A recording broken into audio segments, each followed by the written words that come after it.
Bwana Goli, mambo vipi? Safi, niambie IGP. Namshukuru Mwenyezi Mungu tuko vizuri, tumeamka salama. Hali ya afya yako? Salama salimini. Ratiba nyingine tu zinaendelea za jiji la Dar es Salaam. Una mpya gani leo? Bwana, kwanza matukio yamekuwa mengi sana haya dabi. Tuanzie la leo. Simba amekaa kimya, hawazungumzi, hawajaja kwenye press, lakini ukipita kwenye post yao wanaposti picha wachezaji kama wamelala, hapa anasema ni time ya kulala. Hii inajenga taswira gani au umeipokeaje kama mashabiki wangu? Mimi nikiwa kama mshabiki wa Young Africans na mwanachama, ninachokiona ni ujeuri na dhihaka kwenye mpira wetu. Kama mtu apatikani kwenye simu lakini anaposti Instagram, maana yake anafanya jeuri na kusudi. Kitu pekee ambacho naona dabi bado itaendelea kuwepo, lakini kubwa kuliko lote ningewaomba bodi ya ligi kwa uwezo wao, kwa nafasi zao, yote yaliyotokea yameshatokea, lakini sasa hivi kanuni na sheria zinatakiwa zifuatwe. Kama ambavyo mwenyekiti wa bodi ya ligi mwanzo alishindwa kufanya taratibu hizo, sasa hivi mwenyekiti wa bodi ni mwingine. Mwenyekiti wa bodi ni Idrisa yule kutoka Azam FC, si ndio? Mwenyekiti wa Azam FC na CEO wa bodi ya ligi ni mwingine.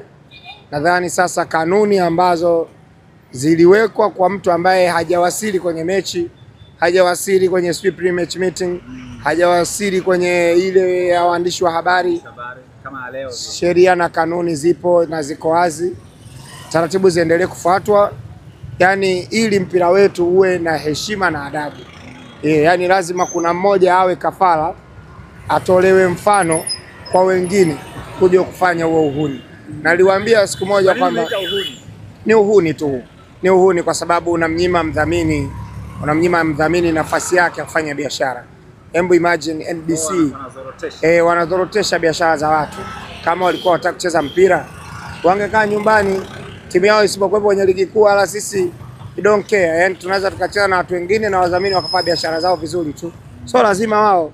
Kwa hiyo kama kuna namna ambavyo kanuni zipo zinatakiwa kuchukua sheria, basi zichukue tu sheria, kwa sababu hakuna namna.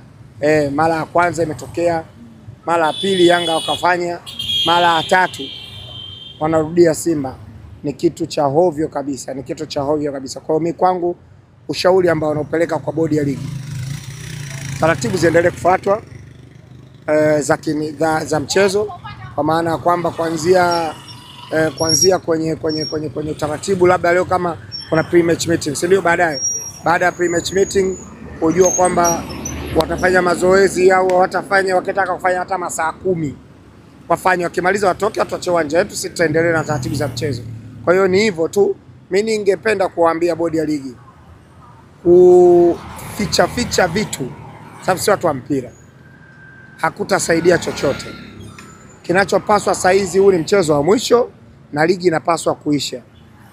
Wanyooshe maelezo, yani hakuna kumbatia mtu, nyosha maelezo. Refa tayari kutoka nje ya nchi, mchezo umebadilishwa mara 3.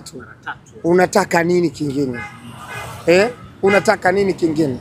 Yani unataka ubishane na nani sasa?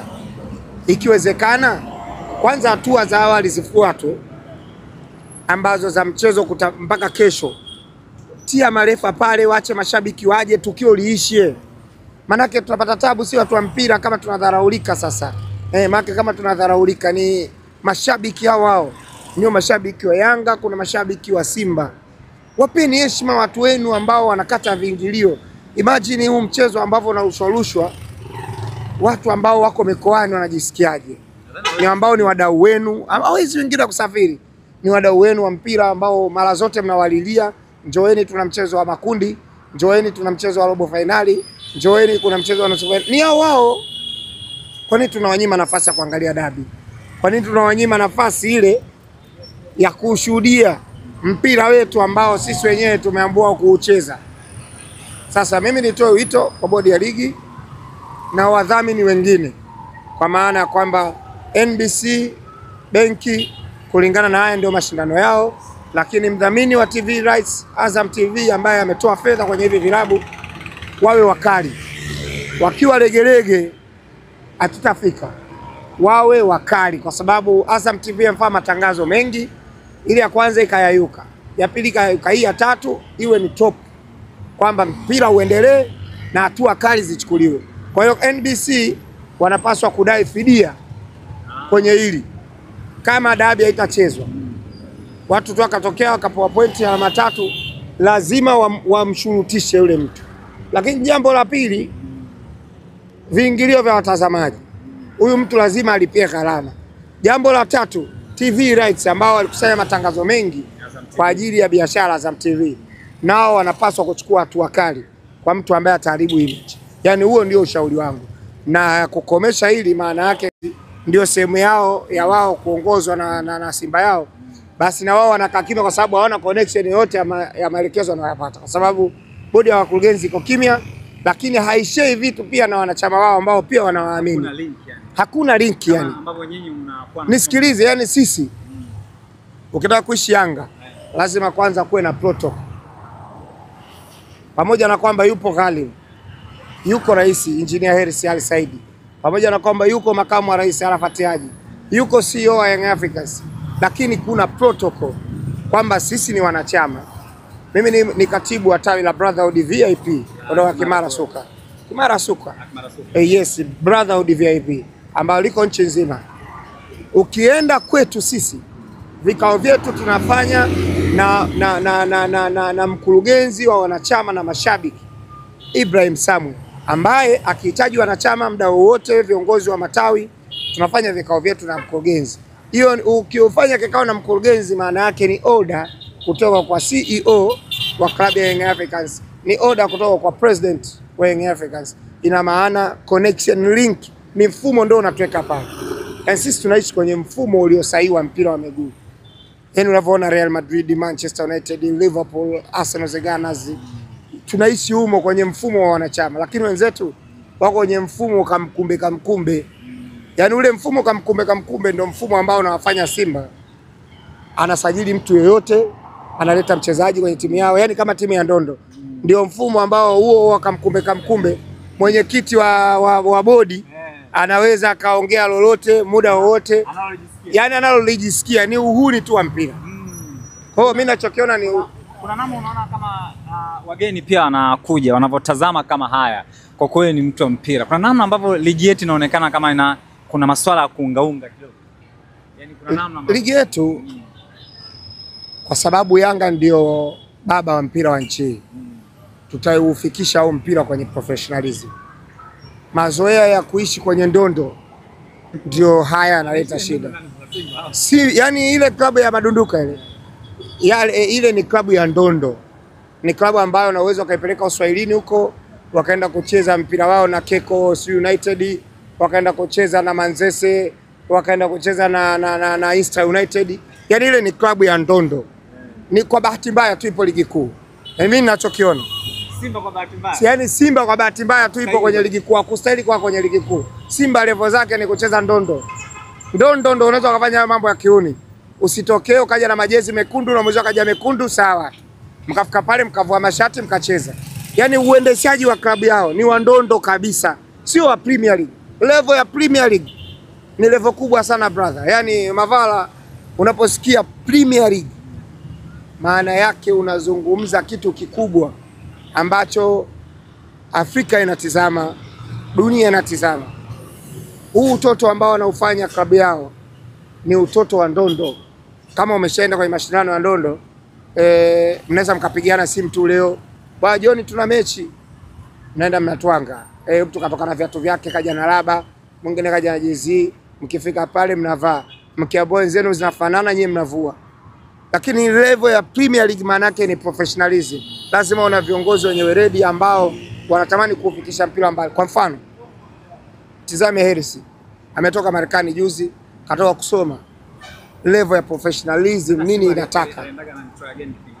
Sasa hizi tunaongea Arafat Haji, yuko Marekani, anasoma level ya professionalism, jinsi ya kusimamia vilabu vikubwa kama Young Africans. Yaani huwezi kwenda na mpira kamkumbe kwa sababu tayari mmeshaingia kwenye mpira na mnahitaji connection na vilabu barani Ulaya, mnahitaji connection na vilabu barani Afrika ambavyo tayari vimemachua. Si umenielewa? Hasa hizi level ambazo analeta makolo shekhe, utafanya connection, na ndio maana unaona wakina engineer wakienda huko, wakina Muktaza wapo hapa, inabidi mtu aingie garage tu akatengeneze magari. Si umenielewa? Kwa sababu hakuna namna, utafanyeje sasa kama uwezi kuingia kwenye ligi tu inakushinda kufuata professionalism? Utafuata professionalism ya club FIFA World Cup, utafuata professionalism ya CAF Champions League, kufika level za finali nusu. Ndio maana wataishia tu kuitoa mwaka robo, wataishia tu kuitoa mwaka robo. Hakuna namna ambavyo wanaweza wakaitwa. Ni level mbovu. Yani si nikwambie ni kitu cha aina gani kinaweza kufanya ujinga huo? Mimi nakwambia ukweli, ni kitu ambacho nakitafuta cha aina gani ambacho kinaweza kufanya ujinga wanaofanya wao. Ujinga wanaofanya. Mimi nakwambia ukweli. Hivi imagine mmekaa na Azam TV, media zote za nchi hizi iko pale, press kubwa ya mechi kubwa yenye kwenda kudhalisha bingwa wa ligi, watu wanapigwa simu hawapokei, afu CEO wa bodi ya ligi anakuja anasema tunawapigia simu imeshindikana, simu hazipatikani. Hao watu wana utoto kiasi gani ya kutokupokea simu? Wana ukichaa kiasi gani ya kutokupokea simu? Ni vitu vya kitoto, ni upuzi tu, yani ni upuzi ambao unalelewa na kutofuata kanuni. Mimi Godi Yanga kwa leo nilionayo, yani saa hizi mimi naendelea na kile kikao cha kabla ya mechi, pre-match meeting. Wasipokuja naendelea na taratibu za kesho za mechi, washabiki waingie uwanjani, na shusha marefali pale, natulia muda wa mechi dakika 15, na wapa ushindi, nachukua kombe na wagaia hawa washerekee kombe lao, alafu nasubiri wao waende wapi, watafuata mamlaka gani, wakienda huko wanakoenda.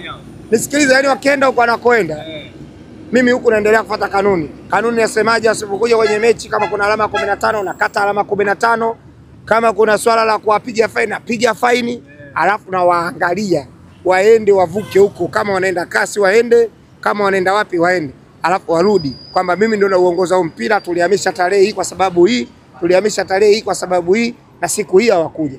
Kwani shekhe, Al Ahly ya kutokea kwa Zamalek, Zamalek kachukua zake 3, kuna shida gani? Ushasikia Al Ahly anasumbua mtu na ukubwa wake? Wao wanadai ni last born, yani na kuuliza wewe, Al Ahly na ukubwa wake wote kafanya nini baada ya kunyimwa alama 3 za Zamalek? Hakuna alichofanya. Bodi ya ligi wanatakiwa kuiga kile kitu wakifanye, na kwa sababu wameleta marefa kutoka Misri, wale ambao waligawa alama 3 kwa Zamalek, ugaidi huo ndio ufanyike. Lazima uwe gaidi ili watu wajifunze. Hakuna kubembeleza. Unambembeleza nani? Wewe mtu wenyewe mdogo tu yule. Hana mbembeleza nani? Unaibembeleza ile club. Hata sehemu ya club wao wenyewe hawana makao makuu yao. Wana makao makuu wapi? Makao makuu pale. Sasa si wamepanga muda wote, mwenye nyumba sasa akawafukuza. Usichangae kwa Masaka walikopanga baba mwenye nyumba Yanga. Masaka walikopanga baba mwenye nyumba Yanga. Au wewe hujui? Nyumba ya Masaki ambayo makolo wameenda wamepanga kwa ajili ya kuweka ofisi zao, baba mwenye nyumba Yanga, muda wote afukuzwa. Muda wote mwenye nyumba yake achukue aende akatafute nyumba nyingine Manzese huko, wakakae sio Tandale wapi. Ile Riza watu wa kudanganya bwana. Wewe Iliza kuletewa makolo bwana.